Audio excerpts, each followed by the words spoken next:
Hey everybody, how you doing? We're talking about Blueno today. Awesome, right? I know. Okay, so CP9's member Blueno is one of the more interesting fellows of the group. Unfortunately, he was not there during the final battle against the Straw Hats in the Cipher Pole because he got his ass knocked out by Luffy before they even got to the Tower of Law. So we didn't really get a lot of Blueno during Ennie's lobby, but we got a lot of him during Water 7.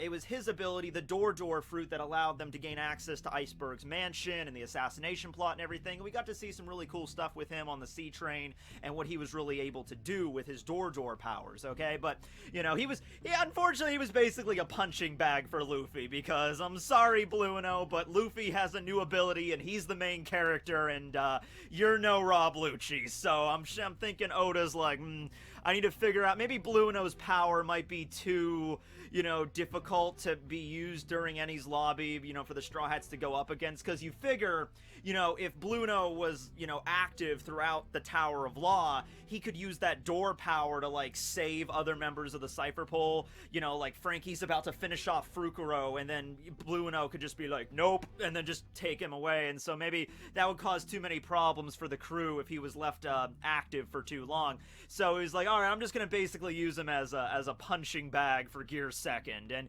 you know, Blueno is a rather physically imposing guy. He's got, you know, the giant figure and the bullhorn hairdo, and he's just like, man of few words. He does talk, but he's not really a chatty kind of guy, which is ironic because he manned a bar under his alias, his undercover operation at the Water 7. That's another thing that kind of makes him a little different. All the other members either worked for Galela, either as shipwrights, or in Khalifa's case, she was Iceberg's secretary, but Blueno had a completely different job somewhere else in the city working at a bar. And that was actually a smart move, because if you're like an undercover secret agent trying to get the hot news on the city and like local rumors and everything, working at a bar is probably the best place for you, okay? And he seemed like a rather likable kind of guy.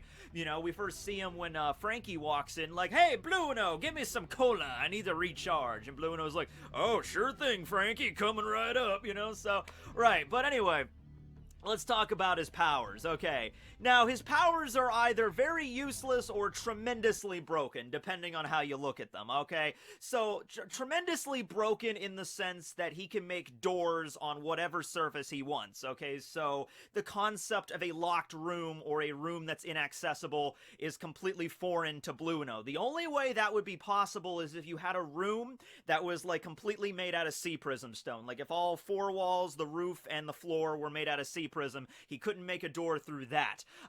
Although he might still figure out a way to get into it, and I'll explain that in a second.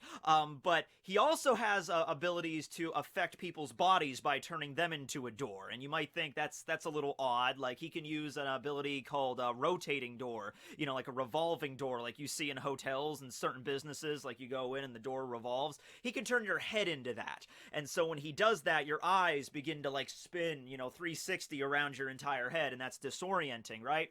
So he has abilities like that, but the reason why that it's kind of also viewed as tremendously weak is because the fruit itself cannot actually injure anybody. It can disorient you, but it's not a permanent thing, because as Blueno stated when he was using that ability on Luffy, whenever a door is opened, it must inevitably be closed, as sort of it's like a law of his devil fruit, not something he can control. Not sure if he can control the length of time the door is open, but even if he could control the length of time, it's not very long from the time that he, like, turns somebody's body into a door to the time it returns to normal. Alright, so it's only honestly for a few seconds, if anything. And sure enough, whenever he opens a door or anything like that with his air door powers, or he turns, like, just he could basically just take anything. Like, he could take a wall here. Oh, this is a door, so that's not a good example. He could take this wall. There's a door over there, too. He could turn my ceiling into a door, and just my ceiling could just creak, and then I could walk into my attic, but that door has to shut, like, not very long after it's opened, okay? So, something like that. We also saw an ability that he can do. He can make doors, like, just whatever shape he wants, but he can also, like, place his body, like, flat up against a surface, and then his body can turn into a door, like a perfect Blueno-shaped doorway. So, you can imagine, like, how useful that would be working for Cypherpole. You know, he's a secret agent. His whole job is infiltration and learning secrets about about things. So in this situation, he doesn't have to be a giant door. It could be a tiny little door. Like, he could just open like a little peephole. So if he needs to, find out about something going on in one particular room and he doesn't want to, cause attention to himself, he could just go up to one side of the wall and just maybe open a tiny little peephole, just big enough so he can look inside to see what's going on. He's totally capable of doing that. Now, all of the stuff I just explained to you might be rather useful. I mean, you could turn people's heads into doors and things. That's kind of a novelty. You can make doors wherever you want. That's neat. But how is that hideously broken? Okay, well, how about the ability to open up a door into a pocket dimension where you can apparently use to teleport to other locations and completely escape any sort of harm or injury? That one might be a little bit broken. Okay, so he has a power called Air Door, and it allows him to make a door in the air, so it's not limited to just like a flat surface. It's not like he can only use his abilities on ceilings or floors or walls or anything like that. No, he could just, whenever he wants, just Air Door, and just creak, and just open up a door in the air. Now, where does this air door lead? Well, it leads into this weird green kind of subdimension where everything is kind of the same as in our world, but it isn't. Like, he could go in, and if he walks in and it's like an ice cream shop, the space inside of this other dimension will also be an ice cream shop, but it'll just be like really distorted and wavy, and in the anime it's colored green. So it's like, it really just seems to be completely dependent on wherever you enter it in the real world. The way that Blueno describes this, and I know this isn't the best explanation, but it's an ability that allows him to enter the space between spaces, or like the space between the air, or something like that. Very ambiguous, but for the practical function of this ability in One Piece is it allows him to escape any damage, any injury. It doesn't matter how big it is. Case in point, the Buster Call. Blueno is the sole reason that the Cypher Pole agents were able to survive the Buster Call of Enies Lobby. Alright, because if you remember, Buster Call comes down, they start bombarding the crap out of the Tower of Law, it's collapsing, everything's falling down. Straw Hats managed to get away, but Kaku and Lucci and Khalifa and Kumadori, they're all still on the island, conked out. Like, the attack is attack. You're like, well, did they survive? They did. Because Blueno, after his fight with Luffy, because that fight, of course, occurred before they got to the Tower of Law, Blueno at some point, I guess, regained consciousness. I like to assume it happened while the island was being bombarded. The bombarding, like, woke Blueno up, and he's, like, on the top of the courthouse, and he's like, boom, oh, what? And then Blueno, he looks around. He's not an idiot. He's sort of like a tough kind of bruiser, but he's not an idiot. He looked around and he saw the situation that was happening, and like Enies Lobby's being Buster Called. He probably looked at the situation that the Tower of Law was in. It was sliced in half and damaged and everything by the fights between the Straw Hats and everybody. And so he's like, man, we're getting Buster Called. I need to find everybody, and I need to get the hell out of here. Because he probably just like, screw fighting the Straw Hats. I don't even know what's going on right now. I just got to make sure everything's okay. And so using that power of the air door, he was able to teleport to the various locations in the Tower of Law and around town. Because remember, Kumadori, he got attacked by Chopper's Monster Point. He got flung all the way to the main island. So, Blueno was able to zippity back all around the island, pick up everybody, and then before the island was completely leveled by that bombardment, they were able to escape into his air dimension. And then after the blast had settled and after all of the battleships had left and the island was just a bombed out ruin, then he emerged and carrying everybody with him, carrying Lucci's, because Lucci was knocked into a straight-up coma by Luffy. He couldn't even move. All the other ones, they were kind of beaten up, but they regain consciousness after a while, like, Jabra and Kumadori and everybody. They got back up eventually. So that was all because of Blueno, alright? That was able to survive the complete destruction of an island using that air door ability. So, pretty kind of unique there. So it also gives you that teleportation, and I was, like, a little curious about this, because I thought, okay, maybe it's not necessarily teleportation, maybe it's just like you could go into this pocket dimension that's the exact same as in our dimension, except you could just walk to wherever you want without any obstacle. Like, for example, let's say Blueno is walking up to a castle, and he wants to get into the throne room to, like, assassinate the king of a country. And so Blueno is walking up to the castle. Of course, you got, 100 palace guards, you got archery, you got bowmans and everything at the top, and they're like, he's like, halt! And Blueno, all he has to do is just open up an air door, walk into this alternate dimension. It's like all wavy, but there's no living people in this dimension. He could just walk straight into the castle, walk right up the stairs, walk into the throne room, walk right behind the throne, and then exit the air door, and the king is like sitting there eating his meals, like, huh? She gone, and then you're, mission complete. CP9. I just like the way he says that. CP9. And he goes back in the door, and that's it.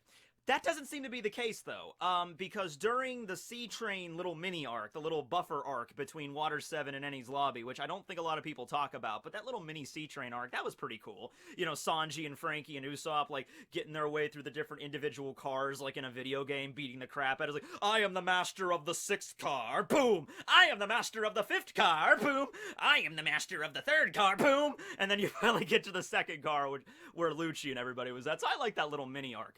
But they were trying to get Robin back, right? So there was that scene where Frankie just rips apart part of the train and the cars, and so the car with Lucci and Blueno and all the other CP9 members, as well as Frankie, it's going this way, and then the car with Robin, Usopp, and Sanji are going this way, and they're like, oh my god, we escaped, we got away, and the train cars are a fair distance away, and then all of a sudden, the one where Sanji and Usopp and Robin are on, that's when Blueno came out, took Robin, and went back. So there's like this giant gap in between both of them. I don't think it's like Blueno entered through this one, ran really fast around this one, and then opened the door here. I mean, I guess he could have done that, but it seemed like an instantaneous kind of thing. It seemed like, yeah, his air door ability basically allows him teleportation. Now, is it teleportation, like, across a wide area? Probably not. It's not like he could just open a door at Water 7 and pop into Enies Lobby.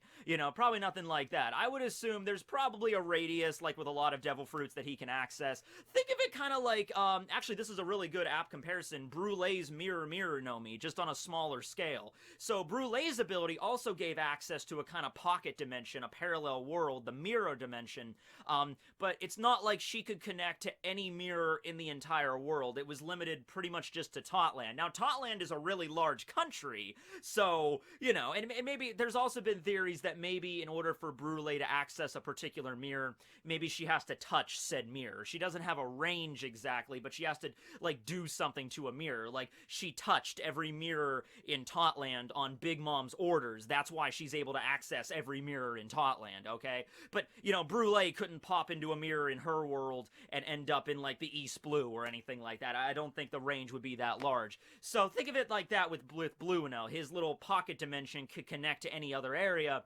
within, like, I don't know, 100 or 1,000 meters. Maybe there's probably a long distance, because Enies Lobby, he was able to pick everybody up in Enies Lobby during the Buster Call. So it's not like a small little space. It's a decent size, but it's like not like he can't do island to island travel or anything like that with this.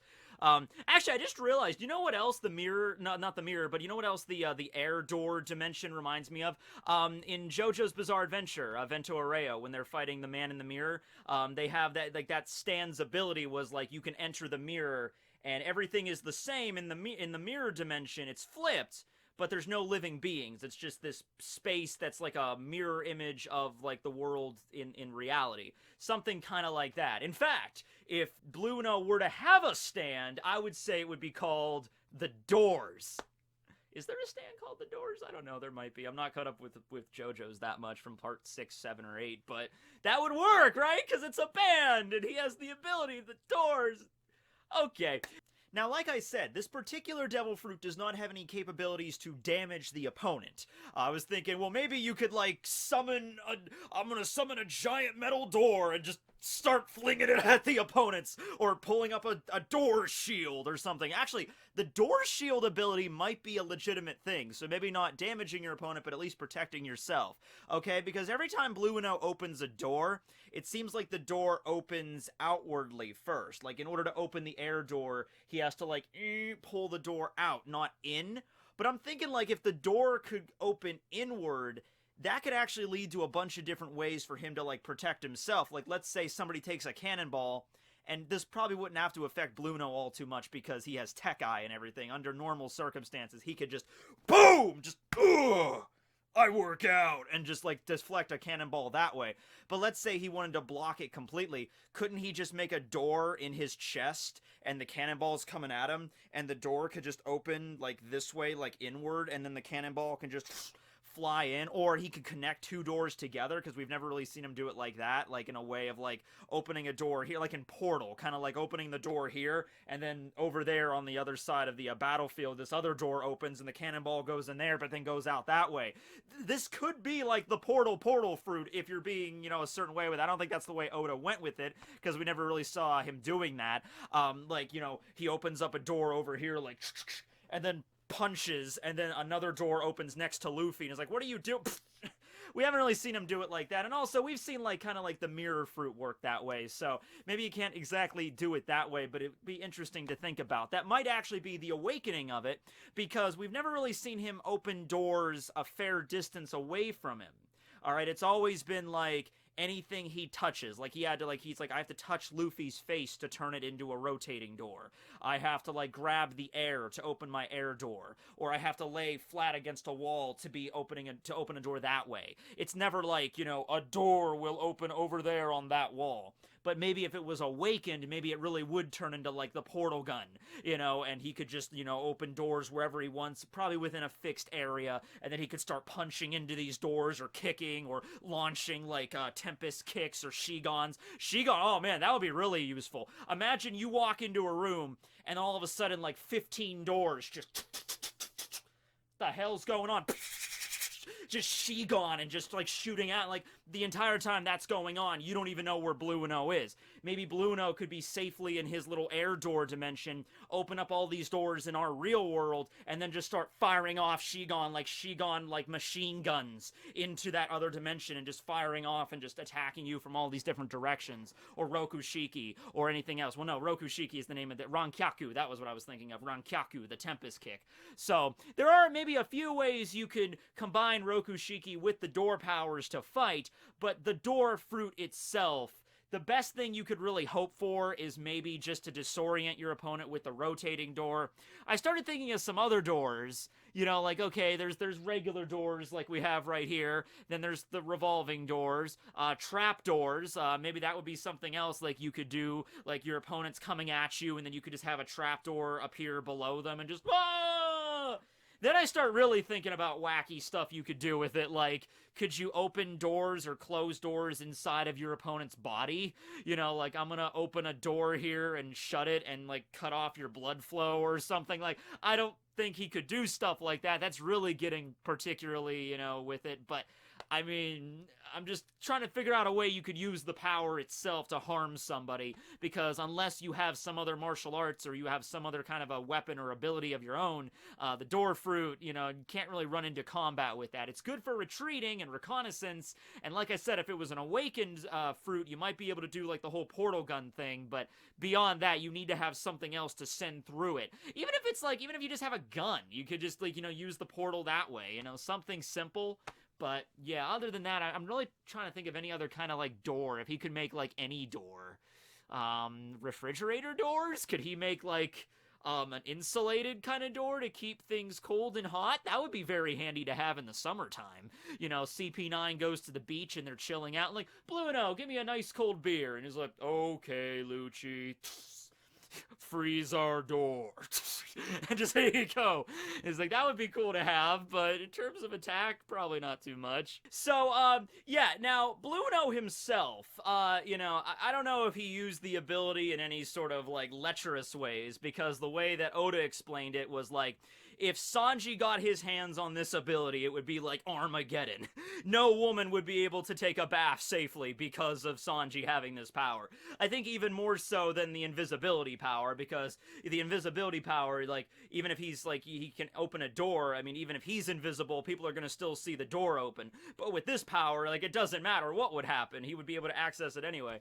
So, yeah, there's a little bit more of a debaucherous way you could use this power. But, you know, honestly, in the sense of an assassination, and, I mean, you don't even really need to screw around with, like, the physical doors at that point. When you have the ability to open a door and enter this extra dimension and teleport anywhere you want, I mean, you really don't even need to use the regular powers. It's like, oh, I can turn this wall into a door and just walk on through. Or I could just create an extra dimensional space and just teleport into the room. That's what I'm talking about with that C-prism room exception. Like, let's say there is a room, a giant cube or whatever, and has C-prism on all sides.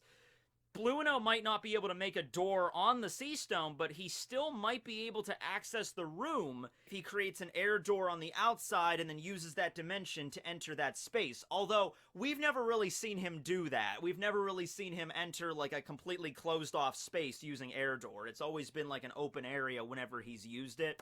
So, yeah. And it also, honestly, gives you, you know, like, chances to plan or think up a strategy. Like, when he was fighting Luffy, Luffy busts out Gear Second and just starts wrecking his shit and just, oh, okay, alright, hold on, timeout, and then he opens up the air door, so it's like the ultimate timeout ability. He jumps in, and then he's like, okay, alright, I need to figure out what the hell is going on here.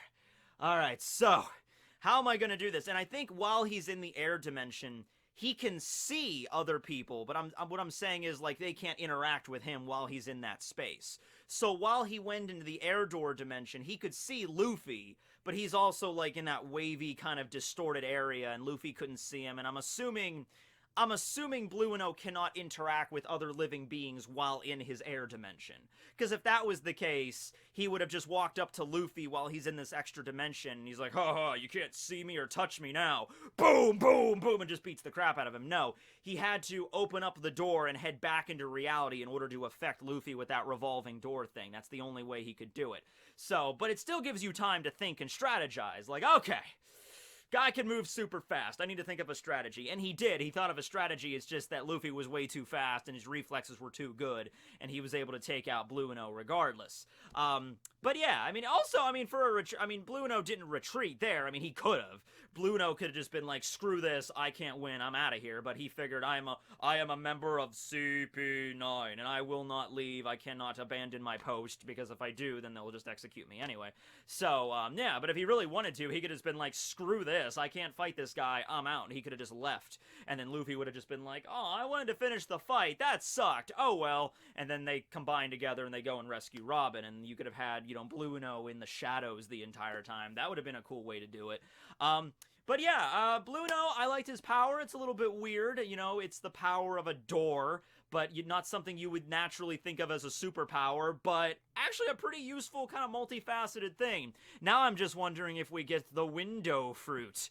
That's not an exaggeration. There probably is going to be a window fruit at some point, and the window fruit's power is like, you can see people, you know, using the window fruit, but you can't enter through it, because it's like the essence of a door is, you know, the whole purpose a door exists is so it can be opened and people and things can pass through it. The essence of a window is more to, like, look through it, to see what's going on the outside. Now, can you crawl through a window? Of course you can. I've done plenty of times. I can't tell you how many times I've locked myself out of the house and I had to shimmy my way up my gutter and crawl in through my bedroom window. But it's not designed to do that, right? So I think if there was going to be like a window fruit, it'd be like I can create a glass surface on any area, and then I could just look in to see what's going on the other side. Something like that, probably.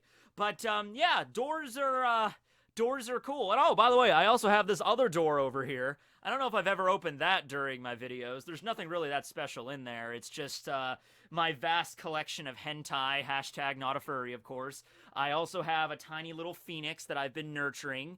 You know, I named it Nux, after Nux Taku, of course. He's in there. And, oh, I also have every single Yu-Gi-Oh card in a little vault in the back of that closet as well. Well, I hope you guys enjoyed the video. Have a great night, everybody. Tekking signing out.